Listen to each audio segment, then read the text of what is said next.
What's up guys, welcome back to our channel How to Guide. Today in this video I'm going to show you guys how you can accept an invitation in Slack. So what you're going to do is guys, just sign into your Slack and then it will redirect you to this page. Over here you'll be having an option to create a workspace or open the existing workspace like this, and down below you'll be having the option that says accept an invitation. So as you want to accept an invitation, this is the platform that you have to be in. So what you're going to do is you'll be having this option which says join. So just press on it and then it will redirect to you to a new location. So just have some patience, right? It will take some time.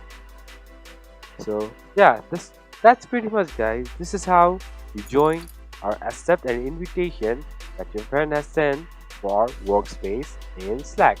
So thank you for watching our video guys. I hope this video is helpful for you. So if you like our video, please leave a like and do not forget to subscribe our channel. Also hit the bell icon so you never miss an update from us. I'll see you guys again in our next video. Till then, stay safe guys. Thank you for watching. Bye bye.